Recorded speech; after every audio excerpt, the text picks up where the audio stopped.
नमस्कार, आप देख रहे हैं आज तक। आपके साथ मैं हूं सईद अंसारी। जम्मू कश्मीर से मोदी सरकार ने अनुच्छेद 370 को खत्म किया तो कश्मीर के कई स्थानीय नेताओं ने इसे अपने विशेष अधिकारों का हनन माना। विशेषकर महबूबा मुफ्ती और फारूक अब्दुल्ला खुलकर केंद्र के खिलाफ हो गए। गुस्सा इनका अभी तक कम नहीं हुआ है और महबूबा ने तो अब यह कहते हुए हद पार कर दी कि जब तक अनुच्छेद 370 वापस नहीं होगा तब तक वो भारत का झंडा नहीं उठाएंगी।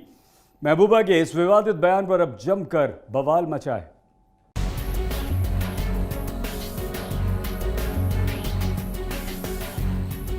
जिस वक्त हमारा ये झंडा वापस आएगा हम उस झंडे को भी उठा लेंगे।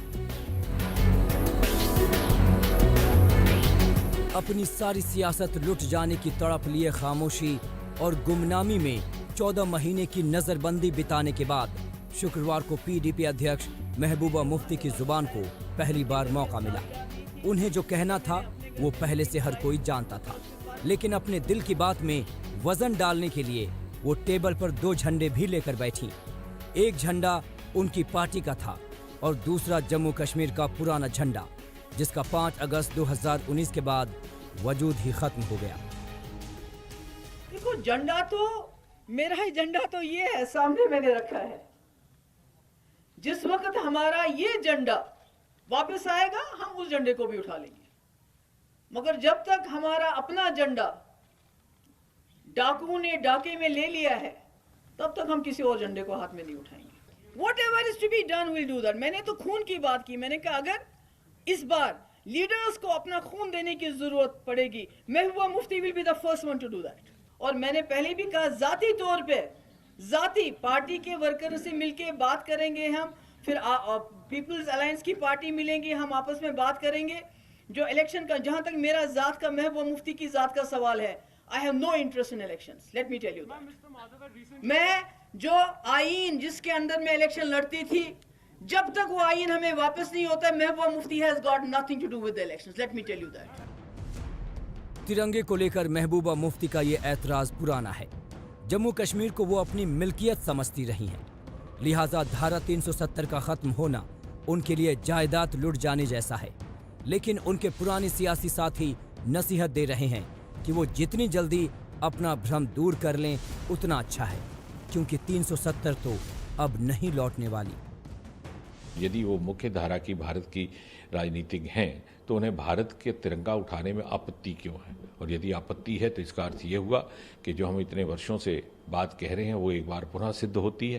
पीडीपी हो चाहे वो नेशनल कॉन्फ्रेंस, जब वो सत्ता में बैठते हैं तो भारत माता की जय कहते हैं, जब वो सत्ता से बाहर हो जाते हैं तो पाकिस्तान की जय करते हैं। मैं जम्मू कश्मीर के माननीय उपराज्यपाल महोदय जी से निवेदन करता हूं कि महबूबा मुफ्ती ने जो राष्ट्रद्रोह किया है, इसका तुरंत संज्ञान लेकर महबूबा मुफ्ती पर राष्ट्रद्रोह का मुकदमा दायर करके इसको फिर से जेल की सलाखों के पीछे बंद कर दिया जाए। 22 अक्टूबर को जम्मू कश्मीर में 1947 के कबायली हमले की बरसी मनाई गई, लेकिन धारा 370 के नाम पर जार जार रोने वाली महबूबा मुफ्ती और अब्दुल्ला परिवार ने इस मौके पर जुबान तक नहीं खोली।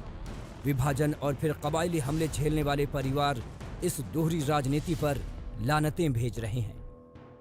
कहाँ थे उमर अब्दुल्ला, जो अक्सर जो है बहुत एक्टिव रहते हैं, सोशल मीडिया पे अपनी बात पहुंचाते हैं? कहाँ थी महबूबा मुफ्ती या उनकी आगे आने वाली जो डायनेस्टिक है जिन्होंने उनका हैंडल समाया? उनमें से क्यों कोई था अपने लोगों के लिए नहीं बोला? उन्होंने अपने जो लोग थे, चाहे जम्मू की बात करें या मैं कश्मीरियों की बात करूं, कितने ही हमारे लोग जो थे जो शहीद हुए इन कबायलियों के हमले से, क्यों उनके लिए एक शब्द इनके मुंह से नहीं निकला?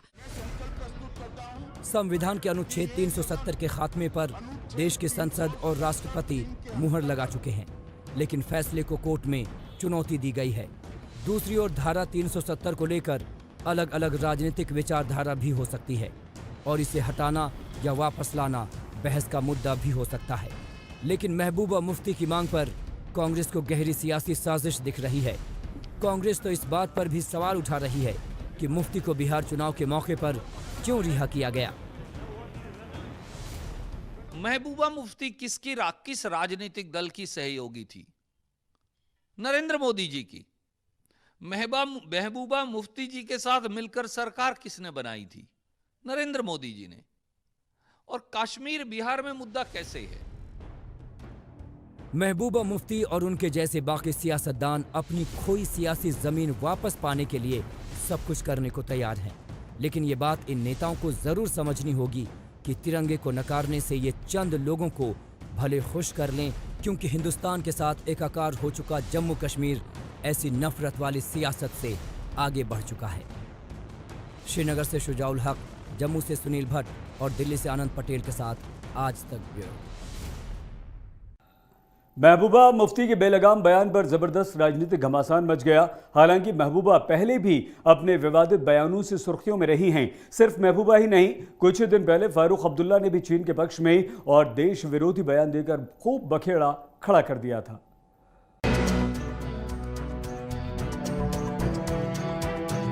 साल भर से ज्यादा की नजरबंदी से रिहा होने के बाद महबूबा मुफ्ती जब 13 अक्टूबर को रिहा हुई तो सबसे पहले एक ऑडियो संदेश जारी कर अपनी भड़ास निकाली थी। 5 अगस्त 2019 के काले दिन का काला फैसला हर पल मेरे दिल और रूह पे वार करता रहा और मुझे एहसास है कि यही कैफियत जम्मू कश्मीर के तमाम लोगों की रही होगी। हम में से कोई भी शख्स उस दिन की डाकाजनी और बेइज्जती को कतन भूल नहीं सकता। महबूबा मुफ्ती की ये तड़प उस सोच का नतीजा है जिसके चलते वो हिंदुस्तान को पराया और पाकिस्तान को अपना जताने का मौका नहीं छोड़ती थी। धारा 370 खत्म होने के चंद महीने पहले भारत पाकिस्तान क्रिकेट मैच को लेकर भी उन्होंने यही जताया था। आज के मैच में सबसे अच्छी टीम को जीतना चाहिए। हर किसी को अधिकार है कि वो जिस टीम को पसंद करता है उसके लिए चीयर करे, इसलिए इस मामले में सभ्यता दिखाइए। कश्मीर का एक और सियासी परिवार बड़े और छोटे अब्दुल्ला कहने को तो मुफ्ती परिवार के विरोधी हैं, लेकिन इनके भी पाकिस्तान प्रेम का पैमाना भर भर के छलकता रहा है। पाकिस्तान एक हिस्सेदार है, खुद ये कहते हैं, पार्लियामेंट में इनका रेजोल्यूशन है कि वो हिस्सा जो पाकिस्तान के अंदर है वो हमारा है। अरे तुम्हारे बाप का है क्या? तुम्हारे पास वो ताकत नहीं है कि तुम वो हिस्सा ले सको, न उनके पास ये ताकत है कि वो ये हिस्सा ले सके।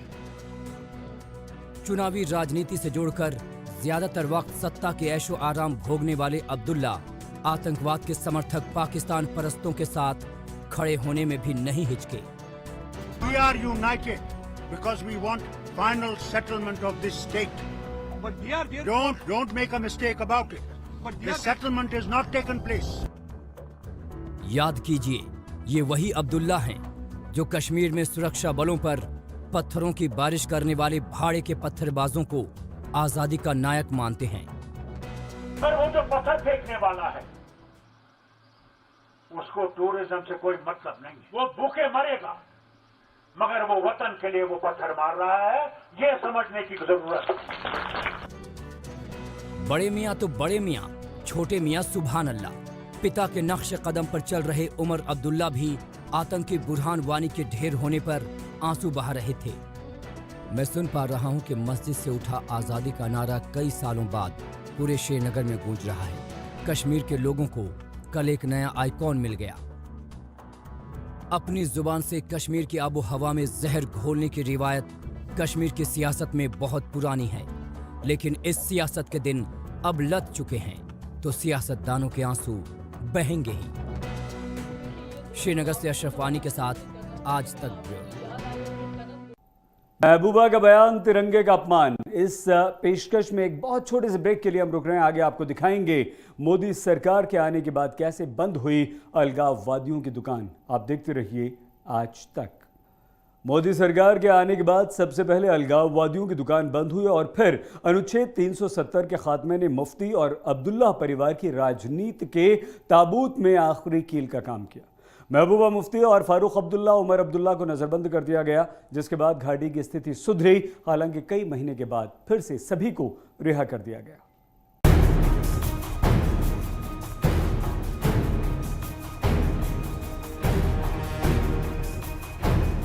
370 घिसते घिसते घिस गया तो खलबली घाटी में मच गई। मुफ्ती और अब्दुल्ला परिवार में बेचैनी बढ़ गई। घाटी में युवाओं को भड़काने से पहले ही तीनों को नजरबंद कर दिया गया। जम्मू कश्मीर की सियासत इन्हीं तीन चेहरों के परिवार के इर्द गिर्द लंबे समय तक घूमती रही है। मुफ्ती और अब्दुल्ला परिवार ने अनुच्छेद 370 का बेजा इस्तेमाल करके वो दीवार खड़ी की जिसने देश के सामने समय समय पर संकट खड़ा किया।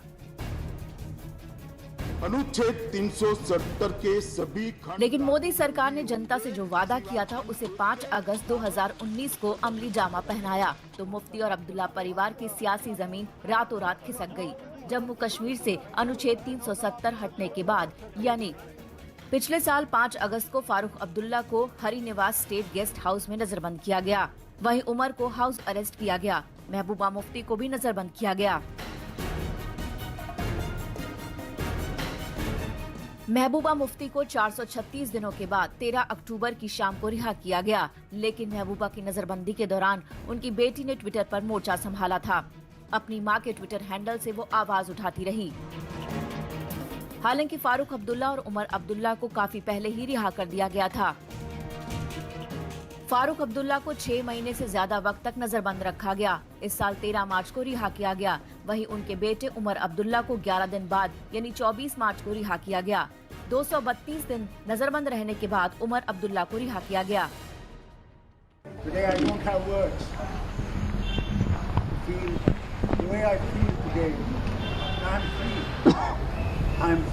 इस रियासत की सियासत, इस रियासत के हालात, इस रियासत को 5 अगस्त तक क्या किया गया उसके बारे में मैं खुल के बात करूंगा कि खुदारा हमारे ऊपर जो ये पाबंदी लगाई हुई है कम्युनिकेशन की, आज भी खुदारा और कुछ नहीं तो हमारा ये 3G 4G दोबारा खोलिए।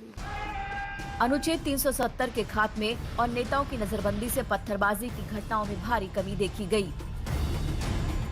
घाटी में 2018 में जहां 532 पत्थरबाजी की घटनाएं हुई, वहीं 2019 में 389 और 2020 में अब तक 102 घटनाएं हुई हैं।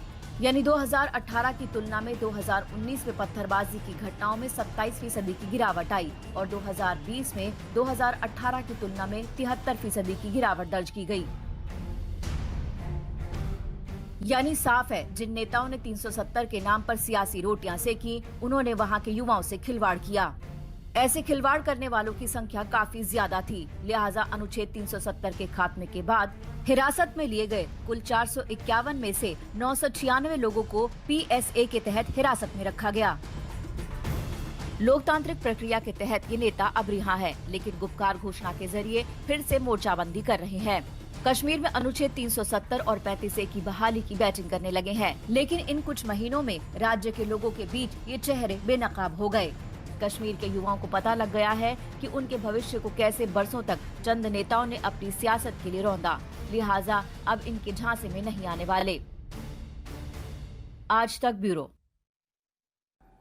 महबूबा के देश विरोधी बयान पर फिलहाल हंगामा मचा हुआ है। इस बुलेटिन में फिलहाल इतना ही। देश और दुनिया की हर खबर के लिए आप देखते रहिए आज तक। नमस्कार, मैं हूं अंजना ओम कश्यप। हमें उम्मीद है ये वीडियो आपको पसंद आया होगा। लेटेस्ट खबरों के लिए यूं ही देखते रहिए आज तक और इस वीडियो के पसंद आने पर लाइक, शेयर एंड सब्सक्राइब करना ना भूलें।